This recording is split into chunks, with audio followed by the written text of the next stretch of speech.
आज मैं एक हिंदुस्तानी सर्वाइवल ड्रामा फिल्म की वजाहत करने जा रहा हूँ जिसका नाम ट्रैप्ड है। शौर्य एक कॉल सेंटर मुलाजिम है जो मुंबई, हिंदुस्तान में रहती है। वो एक तवील अरसे से अपनी साथी कारकुन नूरी को पसंद करता रहा है। एक दिन वो उसे फ़ोन करने के लिए काफ़ी हिम्मत जमा करता है, लेकिन अपने जज्बात का इजहार करने में बहुत शर्माती है। लेकिन इस दिन से वो इसे रोज़ाना फ़ोन करता है और एक अजीब गुफ्तगू में मशगूल होता है जिससे नूरी लुत्फ़ अंदोज़ होने लगती है। वो शौर्य के साथ छेड़छाड़ करना और इसे घबराना पसंद करती है, लेकिन इस हकीकत से नाराज़ है कि वो इससे कभी नहीं पूछता। जब वो इसे अगली बार कॉल करता है तो वो इससे 5 सेकंड में अपने पसंदीदा खाने का अंदाज़ा लगाने को कहती है। अगर उसने सही अंदाज़ा लगाया तो वो इसके साथ बाहर जाएगी, लेकिन अगर गलत है तो वो इसकी कॉल उठाना बंद कर देगी। घबराहट के बावजूद शौर्य ने इसका सही अंदाज़ा लगाया और इसके साथ तारीख तय की। इस शाम वो एक गली फरोश के पास इसका पसंदीदा खाना खाने जाते हैं। कुछ देर बाद वो एक रेस्टोरेंट में मुख्तलिफ बातें कर रहे हैं जब नूरी इत्तेफाक से बताती है कि 2 माह बाद इसकी शादी हो रही है। हैरतज़दा शौर्य ने इससे पूछा कि क्या उसकी शादी इसके वालिदैन ने तय की है। जब वो तस्दीक करती है तो उसने मौजू को नज़रअंदाज करते हुए गुफ्तगू जारी रखी। ये दिन उनकी दोस्ती का आगाज़ है। नूरी इससे मिलने की मुंतज़िर रहने लगती है और मुश्किल से काम पर तवज्जो देती है। वो कई तारीखों पर जाते हैं और एक दूसरे से प्यार करने लगते हैं। एक दिन शौर्य उसे अपने अपार्टमेंट में ले आया जिसे वो अपने 3 रूममेट के साथ बांटता है। वो खुद को इसके कमरे में बंद करके बाहर निकलना शुरू कर देते हैं। नूरी अचानक रुक जाती है और अपने मुस्तकबिल के बारे में सोचकर परेशान दिखाई देती है। शौर्य इससे शादी मनसूख करने और उसके साथ फरार होने को कहती है। पहले तो वो सोचती है कि वो मजाक कर रहा है, लेकिन जब वो इसरार करता है तो इस पर गौर करना शुरू कर देता है। जब वो कहती है कि वो इसके रूममेट के साथ नहीं रह सकती तो उसने वादा किया कि वो कल तक एक नया अपार्टमेंट तलाश करेगा और उसके साथ चला जाएगा। इसकी शादी सिर्फ 2 दिन में है, इसलिए उन्हें जल्दी करनी पड़ेगी। इसके जाने के फौरन बाद शौर्य एक मुनासिब अपार्टमेंट की तलाश के लिए कई डीलरों को फ़ोन करती है। ताहम वक्त और कम बजट की वजह से वो कुछ नहीं मिलता। वो पूरा दिन अपार्टमेंट कम्प्लेक्स का दौरा करने में सिर्फ करता है जिसमें कोई पेशरफ्त नहीं होती।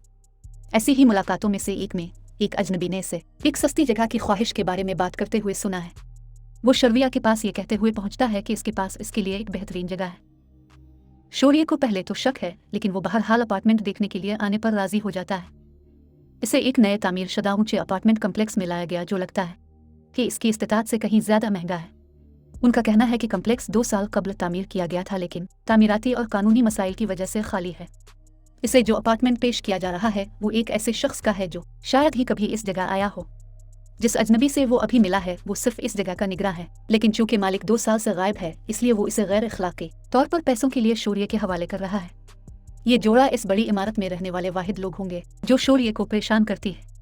लेकिन जब वो अपार्टमेंट पर नज़र डालता है तो वो इससे मुताल्लिक तमाम खाकेदार चीज़ों को भूल जाता है।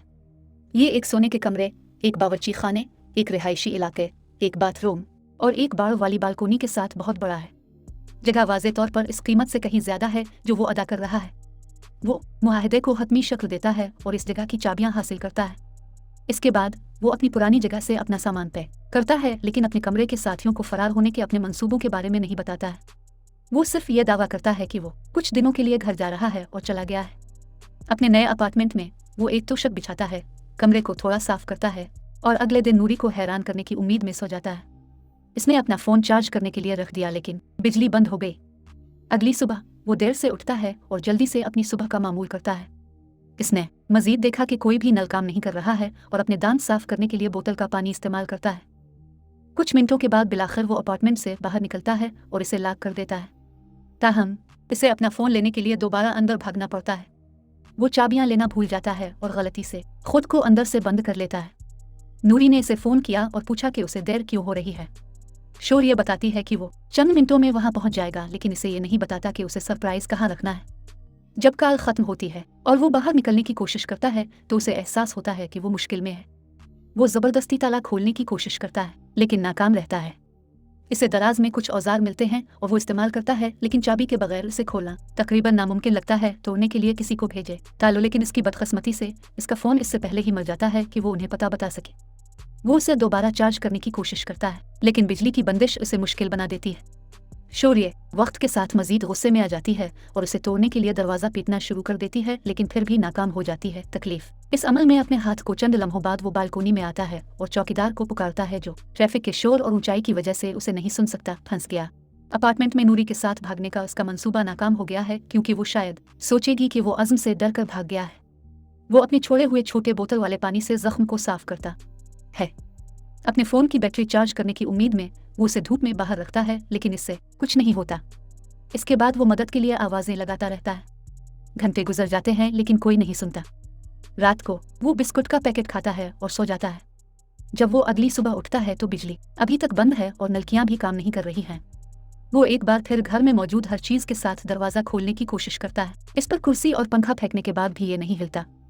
शौर्य अब बाहर निकलने के लिए इंतहाई इकदाम करने के लिए तैयार है। इसने दीवार पर लगे टीवी को अनप्लग किया और बालकोनी से बाहर फेंक दिया।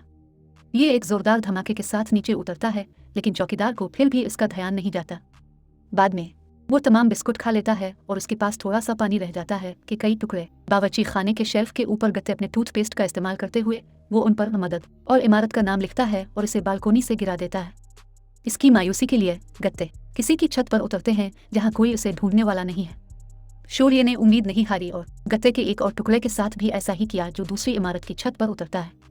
जब इसका टूथपेस्ट खत्म हो जाता है तो वो पैगाम लिखने के लिए अपना खून इस्तेमाल करता है और बालकोनी से 2 और गत्ते गिराता है। उनमें से एक बड़ा रास्त इमारत के नीचे उतरता है जबकि दूसरा किसी की छत पर उतरता है। वो बालकोनी में इस इंतजार में रहता है कि कोई उन्हें तलाश करे और इसे तलाश करे। शाम को एक औरत छत पर कपड़े लेने आती है जो धूप में सूख रहे थे। शौर्य उठती है और उस पर चीखना शुरू कर देती है, लेकिन जब उसे गत्ते पर नजर नहीं आती तो वो मायूस हो जाती है। रात को वो किचन में जाता है और देखता है कि इसका खाना बिल्कुल खत्म हो चुका है। एक चूहा भी देखता। फर्श पर से भागने की कोशिश में वो अपना सर दीवार से टकरा कर बेहोश हो गया। अगली सुबह वो जागता है, अभी तक फर्श पर पड़ा है। वो देखता है कि किचन के सन का नल काम कर रहा है, लेकिन वो चूहे की वजह से अंदर जाने से बहुत डरता है। जल्द ही इसका पानी खत्म हो जाता है और वो मायूस हो जाता है। इसने कल रात अपनी ऐनक तोड़ दी थी जिसे वो पाजामा की तार से ठीक करता है। किसी को उसे देखने की एक और कोशिश में वो एक आर्जी सिल्लक शाट बनाता है और इसे छत की चोटी पर मौजूद औरत पर कंकरियां मारने के लिए इस्तेमाल करता है। कंकरियां उसकी तवज्जो मबजूल कर लेती हैं, लेकिन आसपास किसी को न देखकर वो उन्हें नजरअंदाज कर देती है। एक और दिन इसी तरह गुजरता है। रात के वक्त शौर्य बालकोनी की बार पर मदद लिखने के लिए अपने कपड़ों का इस्तेमाल करती है और पेन से सलाखों को पीटना शुरू कर देती है। वो सुबह तक करता है लेकिन इसकी कोई नहीं सुनता। चौकीदार को आखिरकार वो गत्ते मिल जाता है जो उसने फेंका था, लेकिन लड़का पढ़ नहीं सकता इसलिए उसे नजरअंदाज कर देता है। बाद में करीबी घर की खातून को भी गत्ते का पता चला। वो चारों तरफ देखती है लेकिन शौर्य को इस बुलंदी से नहीं देख सकती। वो उसकी तवज्जो हासिल करने की कोशिश में मदद के लिए चीखता है और उसे अपार्टमेंट कम्प्लेक्स में आते देखकर बहुत खुश होता है। औरत चौकीदार से पूछती है कि क्या वहाँ कोई रहता है। इस शख्स का दावा है कि इसने वहाँ 2 साल काम किया है और यकीन है कि इमारत में कोई नहीं है। औरत अब भी मुतमिन नहीं है, इसलिए वो कई मंजिलें चढ़ जाती है। ताहम खाली जगह इसे खौफजदा करती है, लिहाजा वो घर वापस आ जाती है। शौर्य उसे जाते हुए देखती है और इसकी उम्मीद का धारा खो देती है।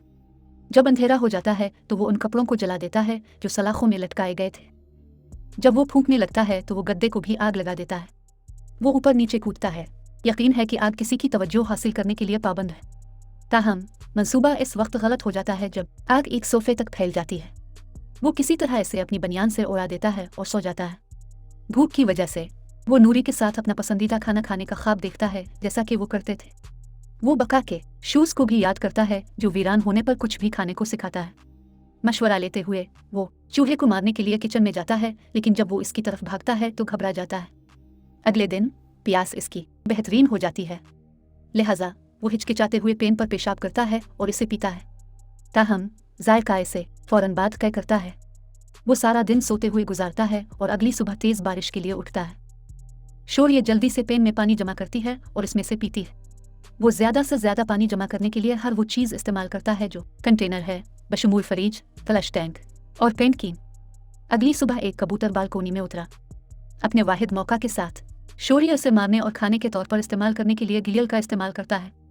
ताहम जब वो इसकी जल्द लगाने की कोशिश करता है तो वो बेजार हो जाता है। एक फ्लैशबैक हमें वो वक्त दिखाता है जब वो और नूरी एक डेट पर बाहर थे। शौर्य जो अपनी पूरी जिंदगी सब्जी खो रही है कहती है कि खाने के लिए लाचार जानवरों को मारना गैर अखलाकी है। वापस हाल में वो हिचकिचाते हुए परिंदे का सर काटता है और इसे भूनता है। वो चूहों के खौफ पर भी काबू पाता है और इसे फंसाने का इंतजाम करता है। जब तन्हाई इसका बेहतरीन फायदा उठाती है तो वो चूहे से इन तमाम तरीकों के बारे में बात करता है जिनसे वो बच सकता है। इसने देखा है कि इसके नीचे कुछ मंजिल के अपार्टमेंट में बालकोनी में बार नहीं है। अगर वो अपार्टमेंट तक पहुंचने का इंतजाम करता है और दरवाजा खुला है तो वो इससे बाहर निकल सकता है। ताहम इसके लिए उसे पहले अपनी बालकोनी से सलाखों को काटना होगा। इसके पास वाहिद टूल धात की चादर है, लेकिन वो बहरहाल उसे देखना शुरू कर देता है। कई दिन गुजर जाते हैं, लेकिन वो इसे काटने की कोशिश नहीं छोड़ता। वो चींटियों, काकरोचों और कभी कभार परिंदों को खाना खिलाता है। जब चीजें मुश्किल हो जाती हैं, तो वो छोटी छोटी चीजों को याद करना शुरू कर देता है, जिससे वो खौफजदा होता था, जैसे बस में पसीने से शराबूर लोगों के धकेलना। कई दिनों तक आरा काटने और रेलिंग को जलाने के बाद बिलाखिर टूट जाती है। शौर्य ने मौका गनीमत जाना और एहतियात से 3 मंजिलों की सलाखों से नीचे चढ़ गया। जब वो आखिरकार उसके पास पहुंच जाता है, जिसमें सलाखें नहीं होती हैं, तो उसकी टांगें अंदर चढ़ने के लिए बहुत छोटी होती है। बहुत हिम्मत के साथ वो अपार्टमेंट का दरवाज़ा खींचता है और जब खुला होता है तो बहुत खुश होता है। वो सीढ़ियाँ चढ़ता है और आखिर में चौकीदार से आंख मिलाता है। इसके पास सब बातें हैं जो वो इससे कहना चाहता है, लेकिन वो बस चला जाता है। 1 हफ्ते बाद नूरी अस्पताल में इससे मिलने आती है। इसे यकीन था कि इसने इसे छोड़ दिया है और उसने पहले ही शादी कर ली है। वो इसका हाथ पकड़ने की कोशिश करता है, लेकिन वो उसे हरकत देती है, ये जानते हुए कि वो अब साथ नहीं रह सकते।